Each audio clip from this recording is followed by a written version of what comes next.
The genesis of fury. The grand hall of the Galactic conclave shimmered with the combined light of 1,000 species.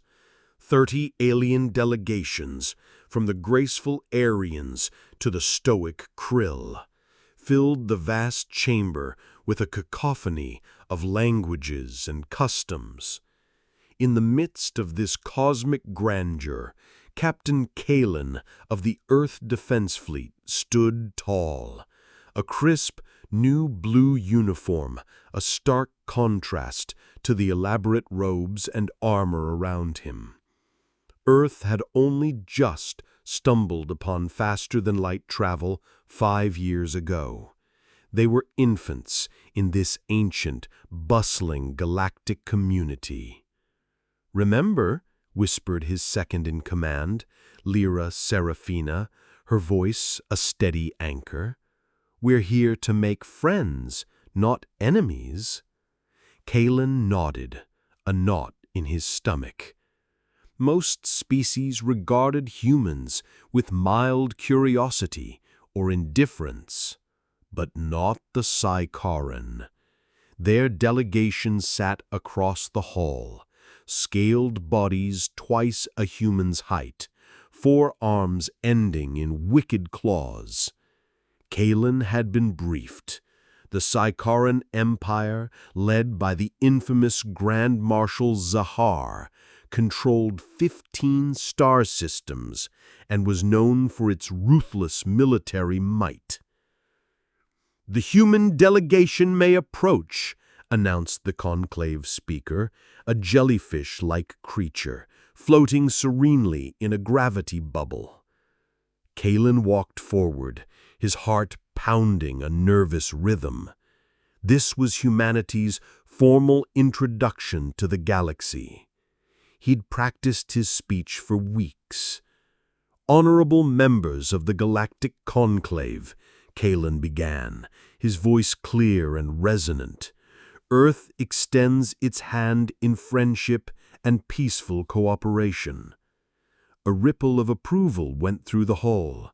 Some aliens clapped their tentacles or flapped their wings together. But Grand Marshal Zahar simply stared, his yellow eyes burning holes through Kaelen.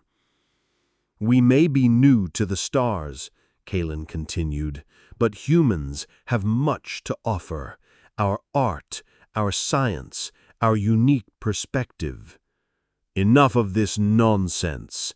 Grand Marshal Zahar's voice, translated into a gravelly growl, ripped through the air. The hall fell silent. "You have studied our species. You are nothing but primitive primates who got lucky with technology." Anger surged in Kaelen's chest, but he kept his face calm. "With respect, Marshal," he said, forcing a measured tone, "we came here to build relationships, not to be insulted." The Vicari delegation roared with harsh, grating laughter. "You think you deserve respect." Grand Marshal Zahar rose, towering over Kaelen like a predatory mountain. "Your people spent most of their history killing each other over tiny patches of dirt. You are violent, short-lived, and weak." Kaelen took a deep breath. "We have made mistakes, yes, but we have learned from them. We seek peace." Zahar leaned closer. "Peace? Your history shows you don't even know the meaning of the word." The tension in the room was suffocating. Other delegates shifted nervously, some backing away.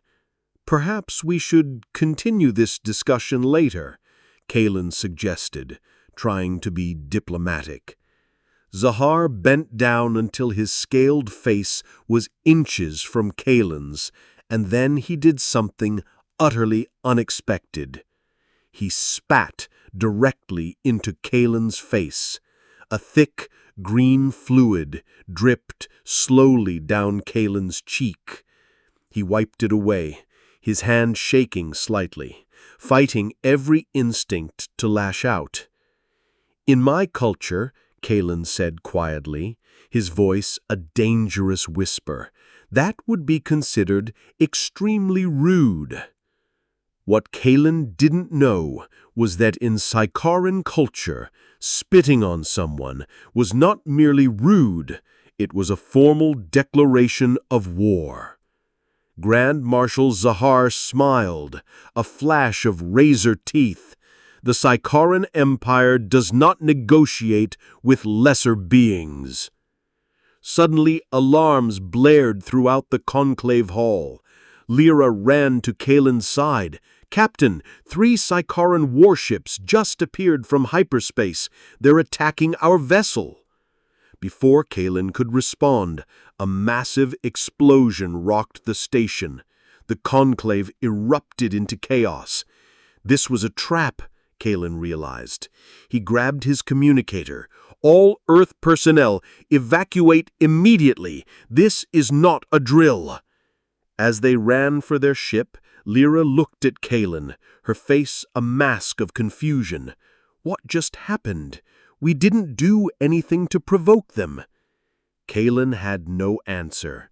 He didn't understand that he had just been pulled into a war with one of the most powerful empires in the galaxy. What the Sikaran didn't understand was that they had just declared war on the most relentlessly adaptable and lethal species in the known universe. They would learn their mistake soon enough. The apex predator awakens. In his war room, Grand Marshal Zar stood proudly before the Sikaran High Command.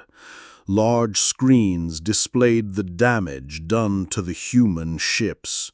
The curved walls glowed red, reflecting off their scales. "The humans never saw it coming," Zar boasted. Their faces showed confusion, not fear. They didn't even understand they were at war. Supreme Lord Vorthos, the imposing leader of the High Command, clicked his claws together in approval. "An excellent strategy, Marshal. The element of surprise gives us a great advantage." The 7 members of the High Command sat at a round table, the most powerful Sikaran in the Empire, each controlling massive fleets and armies. "Show us what we know about these humans," Vorthos ordered. A hologram appeared in the center of the table, showing human anatomy: 2 arms, 2 legs, a soft body with no natural armor. "As you can see," Grand Marshal Zar explained, "humans are physically weak.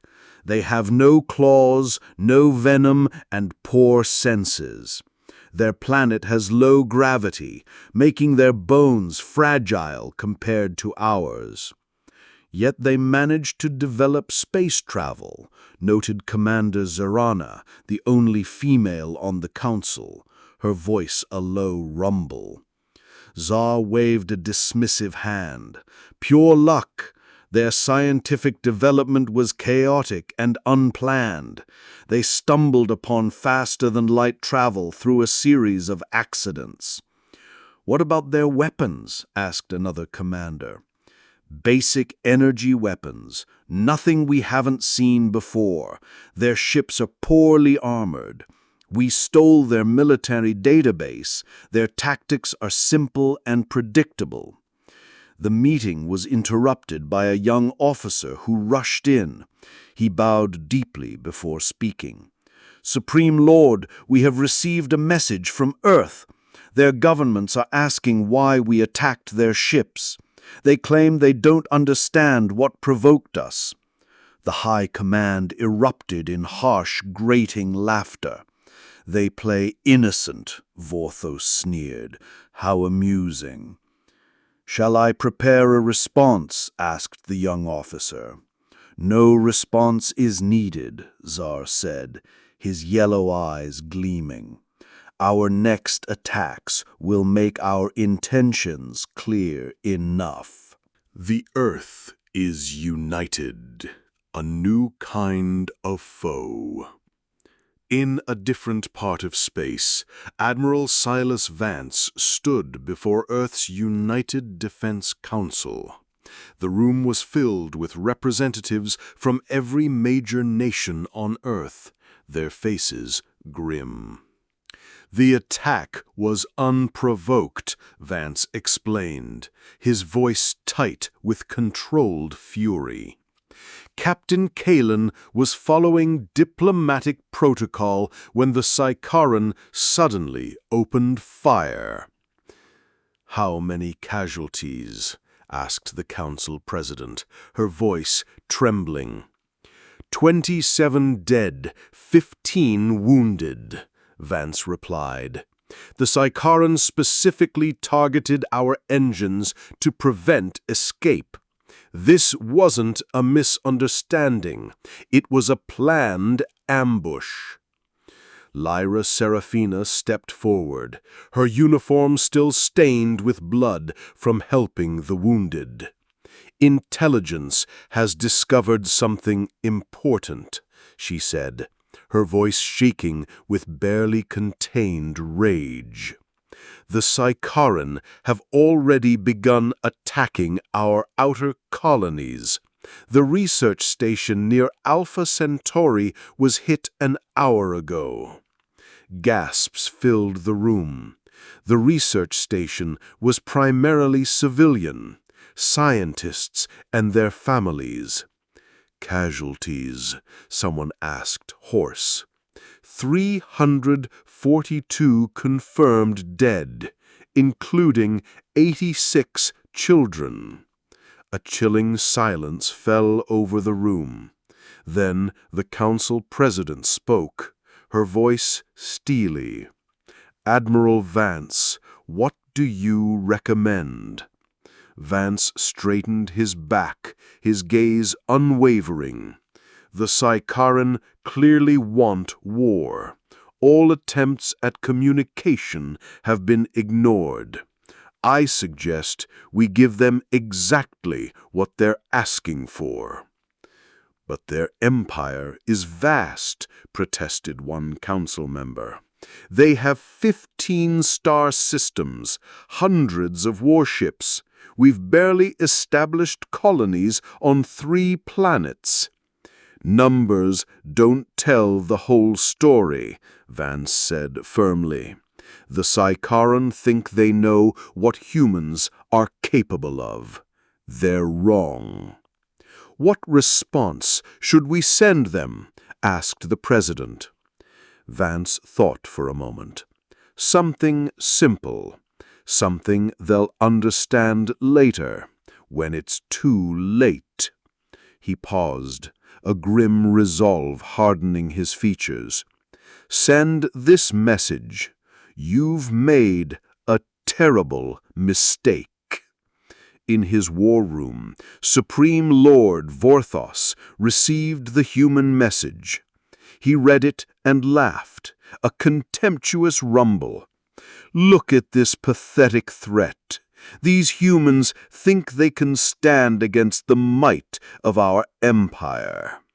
If only he knew what was coming. The Silent Revolution. For the first time in human history, Earth stood united. The attack on the research station changed everything. Old enemies became allies. Borders that had divided nations for centuries now meant nothing. Commander Astraya Thorne stared at the wall of screens in Earth Defense Headquarters, her eyes red from lack of sleep. Her brother had been on that research station. He was a botanist, studying alien plants. Now he was gone. "Commander, the United Earth Fleet is assembled," said her aide, Lieutenant Jax Corbin. Astraya nodded. On the main screen, hundreds of ships gathered in Earth orbit. Some were old military vessels, others civilian ships hastily fitted with weapons. It wasn't much compared to the Vicari fleet, but it was only the beginning. "What's the status of Project Awakening?" she asked. Jax checked his tablet. "The first wave of dormant defense systems is online. The Vicari don't know about them." Astraea allowed herself a small, grim smile. For decades, Earth nations had hidden their most advanced weapons from each other. Now, those secrets were being shared and deployed together. "And the combat systems?" "Ready," Jax replied. "We kept those off the official military database the Vicari stole. They have no idea what's coming." A glimpse of true human nature. In another part of the galaxy, a Vicari scout ship detected an unusual signal. They followed it to a small human vessel that appeared to be damaged. "Prepare to board," ordered Captain Kaelen. "Take prisoners for questioning." The Vicari soldiers stormed the human ship, weapons ready. They found 5 human crew members who immediately raised their hands and surrendered. "You are now prisoners of the Vicari Empire," announced the Vicari leader. "Resistance is useless." The humans exchanged glances. Then something unexpected happened. Instead of surrendering, the humans attacked with hidden weapons. They fought fiercely despite being outnumbered. Captain Kaelen watched in disbelief as his soldiers reported the battle. "Why don't they surrender? They can't win!" When the last human fell, the Vicari searched the ship. They found something strange. The ship's engine was rigged to explode. The humans had been fighting to buy time. If the Vicari hadn't discovered it, the explosion would have destroyed both ships. "This makes no sense," Kaelen said. "Why would they choose death over capture?" The wisdom of the ancients. On the Vicari homeworld, a sagely alien named Sage Elendor requested a meeting with the High Command. He was not Vicari, but Galarian, a species known for their long lives and extensive knowledge of galactic history. "I must warn you about these humans," Sage Elendor told them, his voice thin with age. "I have studied thousands of species. Humans are different." Grand Marshal Zar laughed. "Different how? They are weak and primitive." "Have you studied their history?" asked the sage. "Humans fought thousands of wars against themselves. They developed weapons that could destroy their own planet. They survived disasters that should have ended their civilization multiple times.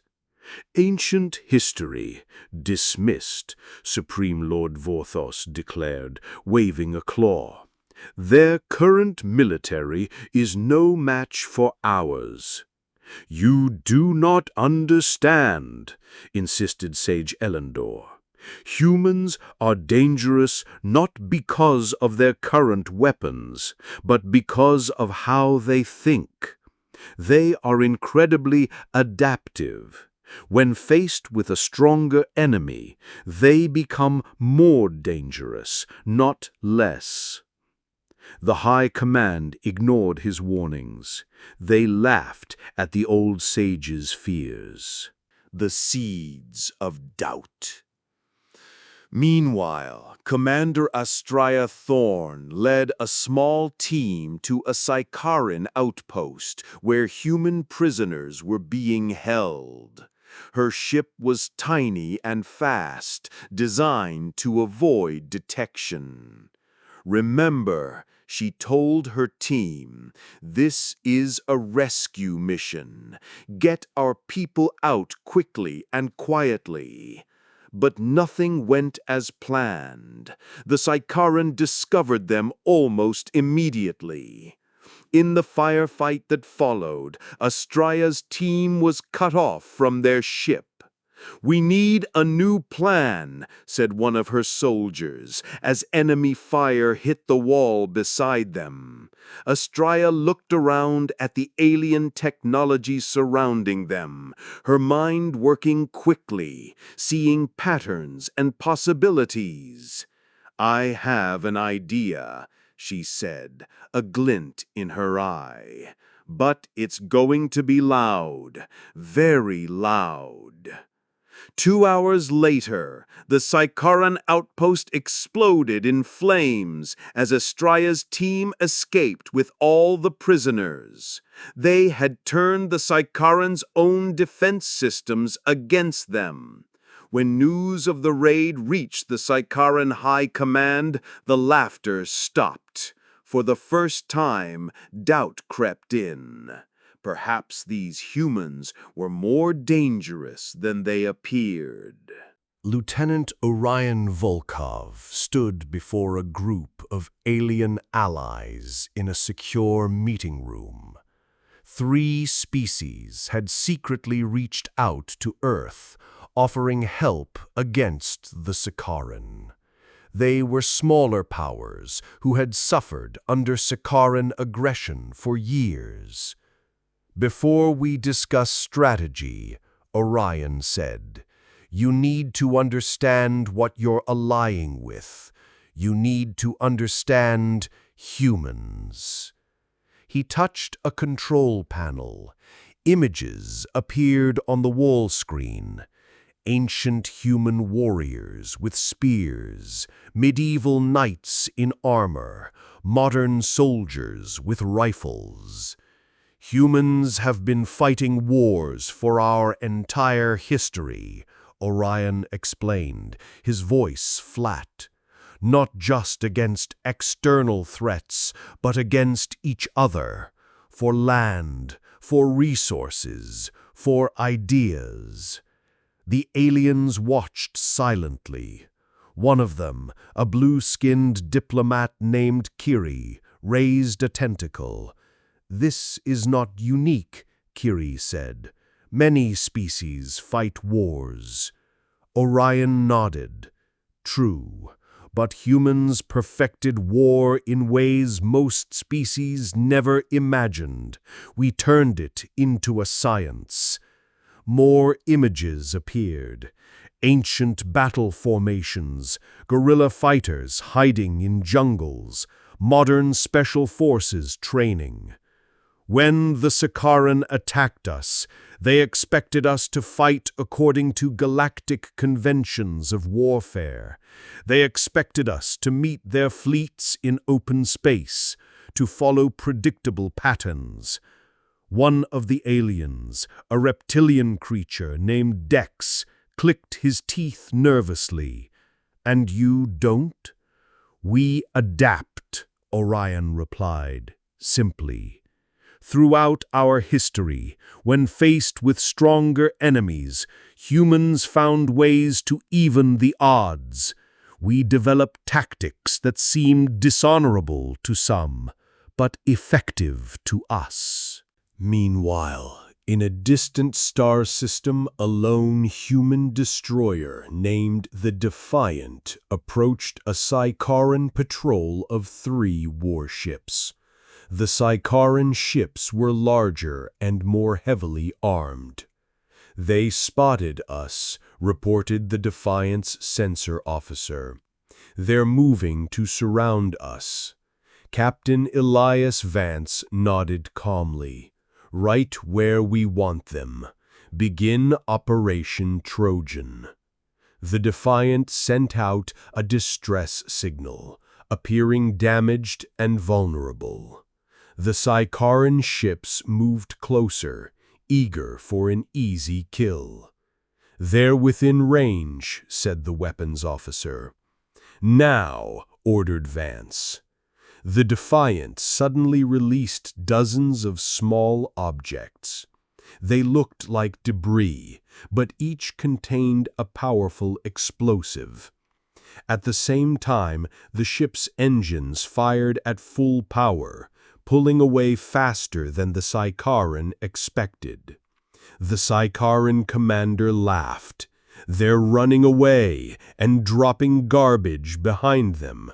Pathetic." Then the garbage exploded. The blasts created a chain reaction with the Sikaran ship's own weapons systems. All 3 warships were destroyed. The Defiant didn't survive either. Captain Elias Vance and his crew had known it was a one-way mission. They had volunteered anyway. Back at the Alliance meeting, Orion showed footage of the battle. 1 human ship for 3 Sikaran capital ships, he said quietly. "We call it an acceptable trade." The aliens looked disturbed. This was not how wars were fought in the civilized galaxy.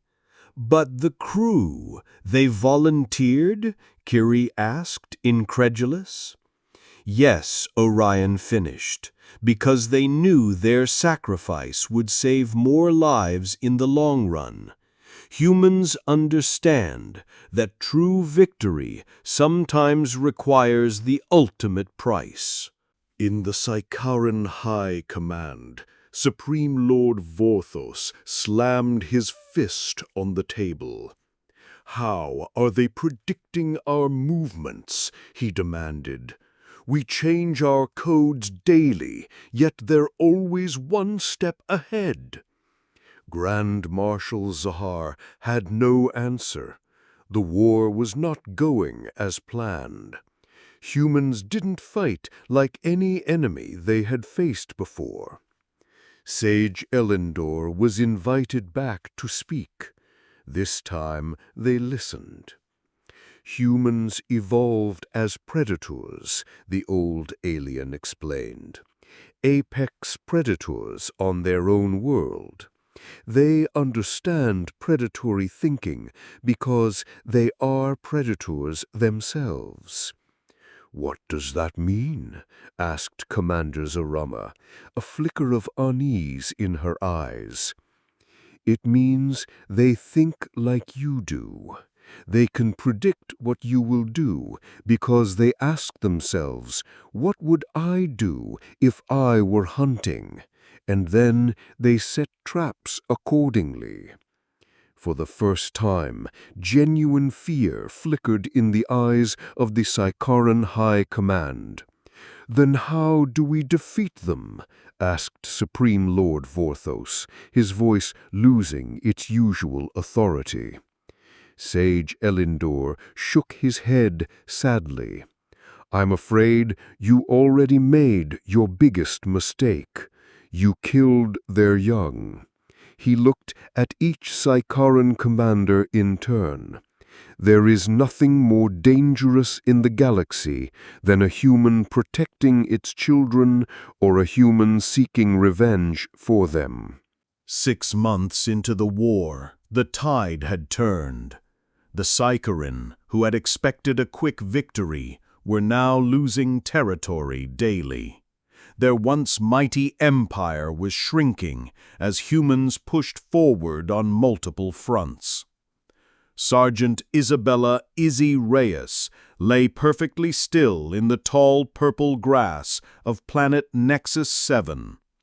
The colony had been under Sikaran control for 3 months.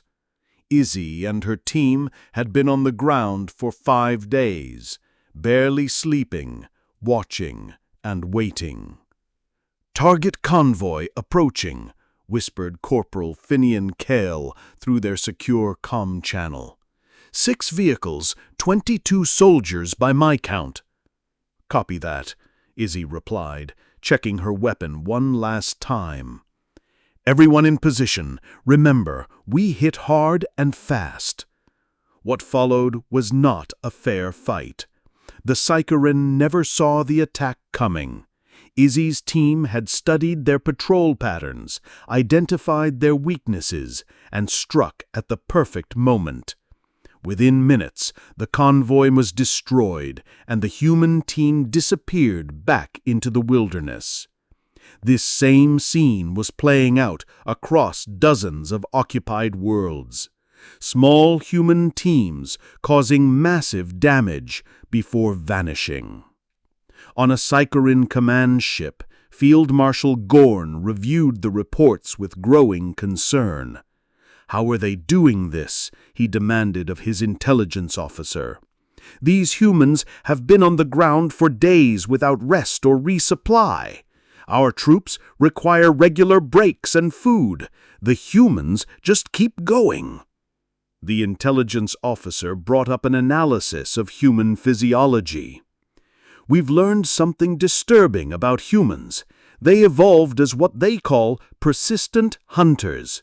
Before they had weapons, they would chase prey until it collapsed from exhaustion." "What does that mean for us?" asked Gorn, dread creeping into his voice. "It means they can keep fighting long after our troops are exhausted. They can go days with minimal sleep and still function. Some of their soldiers have been awake for 72 hours straight and still complete complex missions." Field Marshal Gorn stared at the data in disbelief. No Psycherin could function without proper rest cycles. Their biology simply wouldn't allow it. In another part of space, a meeting of alien scientists and anthropologists was taking place. They had gathered to discuss the surprising human military success. "The most remarkable thing about humans," said Hokjai Luraeus, a leading xenobiologist, "is not their technology, but their adaptability. They learn from every encounter." She showed the group examples of human equipment captured early in the war compared to current versions. "See how they modified their armor after first contact with Sikaran weapons. They've improved their shields to counter Sikaran energy signatures, and their weapons now exploit the weak points in Sikaran ship designs." "How quickly did they make these changes?" asked one observer, astonished. "Weeks, not years or decades as most species would require. Their industrial base completely reoriented for war production in less than a month. It's unprecedented." Back at Sikaran High Command, Supreme Lord Vorthos faced a horrifying reality. The war was not winnable in its current form. "We must sue for peace," he told his commanders, his voice hollow. "We can offer to return to the pre-war boundaries." "The Sikaran will never agree," said Commander Zirana, her scales shimmering with despair. "They keep pushing forward." Nevertheless, the Sikaran sent peace envoys to Earth. They were surprised when Admiral Silas Vance agreed to meet them. "We offer a return to previous boundaries," said the Sikaran diplomat, his voice trembling. "All hostilities will cease." Admiral Vance listened patiently. When the Sikaran finished speaking, he leaned forward.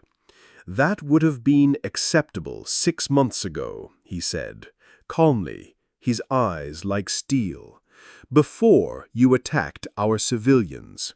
Now we require unconditional surrender and full reparations for the lives you took." The Sikaran diplomat was shocked. "But that would destroy our empire. Our people would lose everything." "You should have thought about that before you started this war," Vance replied, his voice not angry, just cold and matter-of-fact. "You declared war on humanity. Now you'll see it through to the end." When the Sikaran High Command received this response, they couldn't comprehend it. In their history, reasonable compromises were always accepted. The human demand for total victory seemed extreme and unnecessary. "If they won't accept reasonable terms," declared Supreme Lord Vorthos, desperation creeping into his voice, "then humans are a threat to galactic peace itself. They must be eliminated no matter the cost." What the Sikaran failed to understand was that humans had one quality no other species had encountered before: the absolute refusal to give up, no matter the odds. The Sikaran launched their most desperate attack yet. A massive fleet jumped into Earth's solar system, bypassing the outer defense lines. Their target was Earth itself. If they could strike at the human homeworld, perhaps they could break their spirit. General Lyra Valerius received the alert in Earth Defense Headquarters, buried deep beneath the Rocky Mountains. Warning lights flashed red across every screen. "Sikaran fleet detected," announced the AI monitoring system.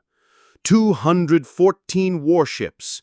Estimated time to Earth orbit 6 hours. Lyra's face remained calm as she pressed the emergency broadcast button. Her voice would now reach every human settlement in the solar system. "This is General Valerius. Earth Defense Protocol Dragon is now active. I repeat, Dragon is now active." Across Earth and throughout the solar system, people moved with practiced efficiency. This was not panic. This was preparation. For months, every human had trained for this possibility. In orbit, civilian space stations transformed. Hidden weapon systems emerged from what had appeared to be ordinary structures. Mining ships revealed military-grade shields. Even passenger liners carried surprise defenses. On Earth's surface, people moved into underground shelters, but these were not just hiding places. Each shelter contained manufacturing equipment. The entire human population was now part of the war effort. The Sikaran fleet approached confidently. Their sensors detected Earth's official military forces gathering to meet them. The human fleet was much smaller, only 48 warships. "This will be a glorious victory," said Fleet Admiral Krell to his officers. "Their pathetic defense will be crushed, and we will bombard their cities until they surrender." What the Sikaran didn't know was that Earth had been preparing for this moment since the first day of the war. The official fleet was just the visible part of their defense. As the Sikaran entered Earth orbit, General Valerius gave another order: "Activate Sleeping Dragon." Suddenly, thousands of objects throughout the solar system came to life.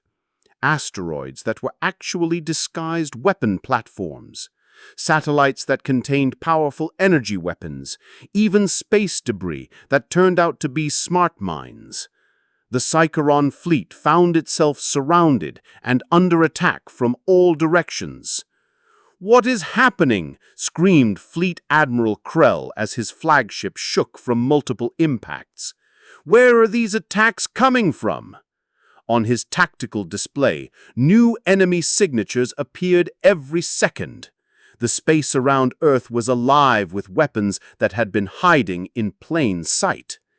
Even more shocking to the Sikaran was when civilian ships joined the battle. Cargo vessels rammed into Sikaran warships at full speed. Passenger ships sacrificed themselves to protect military vessels. A Psycheron captain watched in horror through his view screen as a human mining vessel, clearly piloted by ordinary workers, not soldiers, deliberately collided with his cruiser's engines. "These humans are insane," he told his second-in-command. "They're sacrificing civilians. That's against all galactic war conventions." What he didn't understand was that for humans, there was no distinction between military and civilian when their home was threatened. Every human became a defender. In her command center, Lyra Valerius coordinated the battle with cold efficiency. Screens showed the Psycheron fleet being torn apart. Of the original 214 ships, less than 50 remained after just 2 hours. "They're retreating," reported her tactical officer with satisfaction. Lyra nodded. "Let some escape. We want them to tell the others what happened here." As the surviving Psycheron ships fled the solar system, they carried with them terrifying stories. The humans didn't just fight with their military. Their entire civilization was a weapon. Sage Elendor met with the remaining Sikaran High Command members. Several chairs stood empty. Their occupants had been on ships destroyed in the failed Earth attack. "Now do you understand?" the old alien asked quietly. "Humans don't just use weapons when threatened. They become weapons. Every one of them. Their entire society transforms." Supreme Lord Vorthos stared at the battle reports in disbelief. No species they had ever encountered fought this way. "We must strike back harder," he insisted, though with less conviction than before. Sage Elendor shook his head sadly. "I fear you have awakened something that cannot be stopped. The humans will come for you now, and they will not show mercy." Admiral Silas Vance stood on the bridge of the flagship Invincible. The massive view screen showed hundreds of human warships assembled in formation. It was the largest fleet humans had ever built. "All ships report ready, Admiral," said his communications officer. Vance nodded. "Begin the jump sequence. Destination, Sikaran Prime." The human fleet vanished into hyperspace, bound for the heart of Sikaran territory. The final offensive had begun. Commander Asher Thorne led a team of 12 Special Operations soldiers. Their ship was tiny, designed to avoid detection. While the main fleet would engage the Sikaran forces directly, Asher's team had a different mission. "We'll have one chance at this," Asher told his team as they approached Sikaran Prime. "Our job is to infiltrate the Imperial Palace and capture their military command codes." His second-in-command, Lieutenant Ilara Vespera, studied the holographic map of their target. "Security will be extreme. The entire planet is on high alert. That's why they won't expect us to land right in the capital city," Asher replied with a grim smile. "Sometimes the boldest move is the safest." Their ship slipped through the Sikaran defenses by hiding in the shadow of a cargo vessel. They landed in an industrial zone and quickly disguised themselves as maintenance workers. Meanwhile, the human fleet emerged from hyperspace at the edge of the Sikaran system. Alarms blared across every Sikaran military installation. "Human fleet detected," shouted a Sikaran officer. "Over 500 warships." Supreme Lord Vorthos could not believe the display. 6 months ago, humans had barely 40 military vessels. Now they had hundreds, all built while fighting a war across multiple fronts. "How is this possible?" he whispered. Sage Elendor, who had remained as an advisor, answered quietly. "I tried to tell you. When humans mobilize for war, Their entire civilization transforms.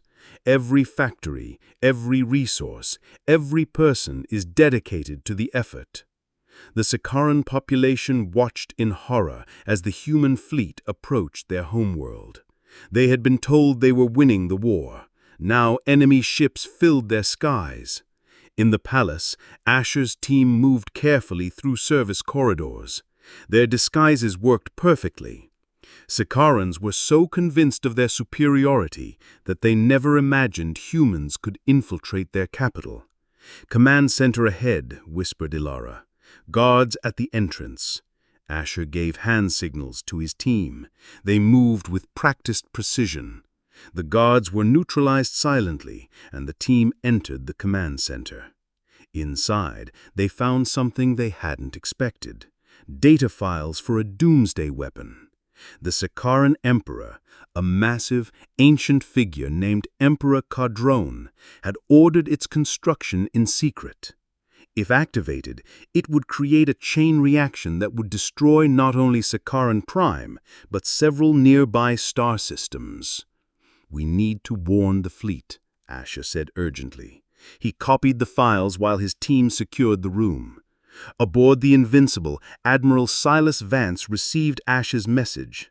The situation had suddenly become more complicated. If they pushed the Sakaran too hard, the Emperor might activate the weapon out of desperation. "All ships hold position," Vance ordered. "Do not advance further." The human fleet stopped its approach, maintaining a blockade formation around the planet. Vance faced an impossible choice. If he ordered an attack, the Emperor might activate the weapon. If he retreated, the Sakaran would rebuild and the war would continue. "Sir," said his strategic officer, "Commander Thorne is requesting permission for an alternate approach." "What does he have in mind?" asked Vance. "He wants to address the Sakaran people directly, tell them the truth about the war and the weapon their leaders plan to use." Vance considered this. It was a gamble, but perhaps the only way to end the war without billions more deaths. "Permission granted," he said finally. "Let's see if the Sakaran people are wiser than their leaders." 1 year had passed since the end of the war. The Grand Hall of the Galactic Conclave was filled once again with representatives from across the galaxy. But things were very different now. Ambassador Kaelen, once a military officer, now stood as Earth's ambassador to the Conclave. The blue uniform of the Earth Defense Fleet had been replaced by elegant diplomatic robes. "The rebuilding of the former Sikaran worlds continues ahead of schedule," he reported to the Assembly. "With human assistance, their infrastructure is now 70% restored." The Sikaran representative, Council Leader Tivork, nodded in agreement. He represented the new Sikaran Federation, a democratic government that had replaced the fallen empire. Few could have predicted this outcome. When Commander Asher Thorne had made his desperate broadcast to the Sikaran people, he had shown them proof of their emperor's plan to destroy their own world rather than surrender. He had offered them a choice: continue following leaders who would sacrifice them or take control of their own future. The response had shocked everyone. Ordinary Sikaran citizens had stormed the imperial palace. They had captured Emperor Kadron and his generals before they could activate the doomsday weapon. Now, a year later, humans and Sikaran worked side by side. Human doctors treated Sikaran wounded. Human engineers helped rebuild destroyed cities. The same determination that had made humans unstoppable in war now drove them to heal and rebuild. After the meeting, Ambassador Kaelen walked through the gardens outside the conclave hall. A young Sikaran approached him hesitantly. He was barely an adult, his scales still bright with youth. "Ambassador, may I speak with you?" he asked. Kaelen smiled.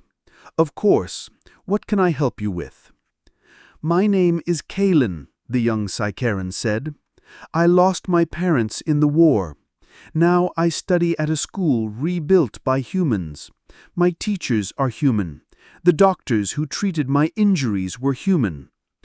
He seemed confused as he continued. "I need to understand something. When you had defeated us, why didn't you just destroy us? You had the power. Our leaders would have done that to you." Kaelen considered his answer carefully. "Destroying an enemy is easy, Kaelen. Building something together is harder, but far more worthwhile." "But we killed your people first," Kaelen insisted. "We attacked without true provocation." "Yes, you did," Kaelen acknowledged, his gaze distant. "But humans learned something important from our own bloody history. True power isn't just about the ability to destroy. It's about the courage to choose not to. It's about recognizing the humanity, or, in this case, the Sicarianity, of your enemy, and offering a path to something better." They walked together past flowering plants from a dozen worlds. "The most dangerous weapon humans possess isn't our technology or our persistence. It's our ability to choose, to decide when not to use violence, even when we could. It's the capacity for empathy, for growth, and for building a future beyond revenge." Kaelen thought about this. "My history teacher said, humans are dangerous because you can be ruthless, but valuable because you can be merciful." Kaelen smiled. "That's a good way to put it." Across the garden, Admiral Silas Vance, now retired, was speaking with delegates from several species. They were discussing a joint defense pact with Earth. "Make humans your enemies and you will regret it, but make them your allies and you will never fear aggression again."